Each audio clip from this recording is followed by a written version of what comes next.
अब आपको आज की सबसे बड़ी फेक न्यूज़ बताते हैं। आजकल फेक न्यूज़ हर तरफ है, पत्रकार भी फेक न्यूज़ फैला रहे हैं और यहाँ तक कि इस देश में जो सांसद हैं वो तक अपने ट्विटर हैंडल से फेक न्यूज़ फैला रहे हैं।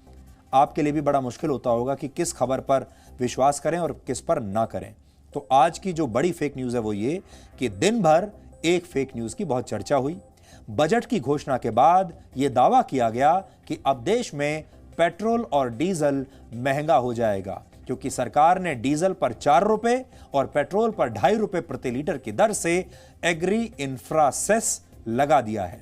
और लोगों ने यह कहना शुरू किया कि डीजल 4 रुपए महंगा हो जाएगा और पेट्रोल 2.5 रुपए महंगा हो जाएगा। यह बहुत बड़ी वृद्धि है और आप तो जानते हैं कि जैसे ही यह महंगा होगा पेट्रोल और डीजल, तो हर चीज महंगी हो जाती है, क्योंकि हर चीज पेट्रोल और डीजल से जुड़ी हुई है। ट्रांसपोर्टेशन महंगा हो जाएगा और फिर उस वस्तु की कीमत अपने आप बढ़ जाएगी। लेकिन ये दाम नहीं बढ़ाए गए हैं, ये कृषि सेस है। सच्चाई ये है कि एग्री इंफ्रा सेस की वजह से पेट्रोल और डीजल के दाम आपके लिए नहीं बढ़ेंगे, आपके लिए वैसे ही रहेंगे जैसे थे, क्योंकि पेट्रोल और डीजल पर लगने वाली कस्टम ड्यूटी उतनी ही कम कर दी गई है जितना सेस बढ़ाया गया है। इसलिए सेस तो लगा है, पर इसकी वजह से पेट्रोल और डीजल की कीमतें आपके लिए नहीं बढ़ेंगी, आपकी जेब पर कोई फर्क नहीं पड़ेगा। लेकिन आपने देख लिया होगा, दिन भर इस पर ट्वीट्स किए गए हैं, सोशल मीडिया पर इसको चलाया गया है। ये एक फेक न्यूज़ है।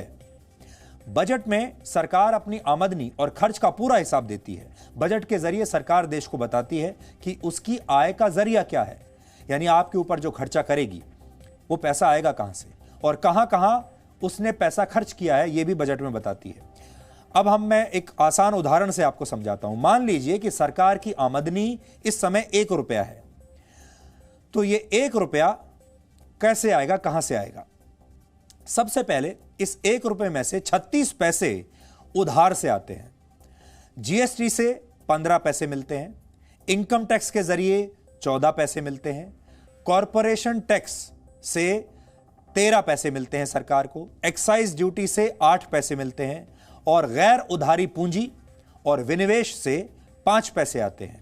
नॉन टैक्स रेवेन्यू यानी सरकार के पैसे से चलने वाली कंपनियों और बॉन्ड्स के जरिए 6 पैसे और मिल जाते हैं और फिर कस्टम्स ड्यूटी से 3 पैसे और आ जाते हैं और ये सब मिलाकर बनते हैं 100 पैसे यानी 1 रुपया। तो उस 1 रुपए का जो ब्रेकअप है, यह है सरकार की कमाई का ब्रेकअप। सरकार कहां कहां से कितना पैसा कमाती है।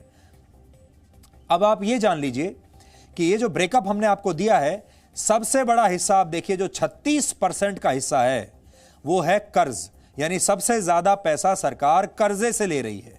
कर्जा ले रही है और फिर उस कर्जे पर ब्याज देती है और फिर उस पैसे को खर्च करती है अपने देश के अलग अलग योजनाओं के लिए। अब आप ये जानिए कि जो 1 रुपया सरकार के पास आता है, जिसका ब्रेकअप अभी दिखाया, ये 1 रुपया खर्च कहां कहां होता है। इस 1 रुपए में से 20 पैसे ब्याज चुकाने में ही चले जाते हैं। ये उस पैसे का ब्याज है जो 36% जो कमाई, जो 36 पैसे सरकार उधार लेती है 1 रुपए में से, उसमें चले जाते हैं। ब्याज में 20 पैसे निकल जाते हैं। सबसे बड़ा खर्चा जो है सरकार का वो भी ब्याज पर है। टैक्स के रूप में 16 पैसे राज्यों के पास चले जाते हैं, 14 पैसे केंद्रीय योजनाओं पर खर्च हो जाते हैं और वित्त आयोग के लिए 10 पैसे बचते हैं। केंद्र द्वारा प्रायोजित योजनाओं में 9 पैसे खर्च होते हैं। देश की रक्षा पर 8 पैसे खर्च हो जाते हैं और सब्सिडी जो दी जाती है उस पर भी 8 पैसे खर्च हो जाते हैं। इसके अलावा जितने लोगों को पेंशन मिलती है उनके पेंशन पर 5 पैसे खर्च हो जाते हैं और 10 पैसे अन्य खर्चों में चले जाते हैं। इस प्रकार ये 1 रुपया सरकार खर्चती है। इस दौरान बहुत सारे लोगों ने हमसे ये प्रश्न किया, जब हम आपको ये सब बता रहे थे, समझा रहे थे कि ये सेस क्या होता है, तो हम आपको आज बताना चाहते हैं सेस क्या होता है। ये शब्द आपने हर बार अर्थशास्त्रियों के मुंह से सुना होगा, विश्लेषण में सुना होगा। सेस एक तरह का टैक्स ही होता है, लेकिन ये किसी वस्तु पर नहीं बल्कि उस वस्तु पर लगने वाले टैक्स पर लगाया जाता है, यानी टैक्स के ऊपर लगाया जाने वाला टैक्स सेस होता है। ऐसा किसी खास मकसद के लिए किया जाता है, जैसे सरकार एजुकेशन सेस लगाती है, हेल्थ सेस लगाती है, रोड सेस लगाती है और इससे होने वाली आय उसी क्षेत्र के विकास पर खर्च कर देती है। जैसे अभी कृषि के क्षेत्र पर सेस लगा रही है और ये जो आमदनी होगी इस सेस से ये भारत के किसानों पर खर्च किया जाएगा। तो ये तो हुआ सरकार की आय और खर्च का हिसाब। अब आप ये समझिए किस मंत्रालय को आज कितना बजट मिला है। अगर मान लिया जाए कि 10 बड़े मंत्रालयों को कुल 1 रुपया मिला तो उसका ब्रेकअप क्या है। इस हिसाब से रक्षा मंत्रालय को सबसे ज्यादा 1 रुपए में से 30 पैसे दिए गए हैं।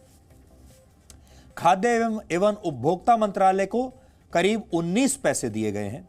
गृह मंत्रालय को खर्च के लिए 10.3 पैसे मिले हैं। ग्रामीण विकास मंत्रालय को 8.25 पैसे मिले हैं।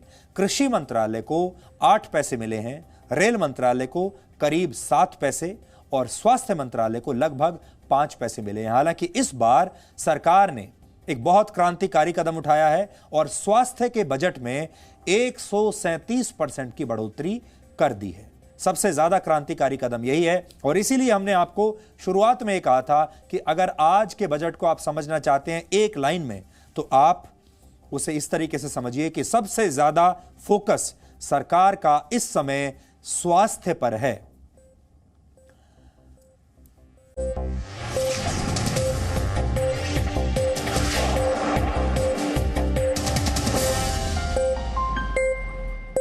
Presenting B News app, available on Google Play and App Store. Download it now.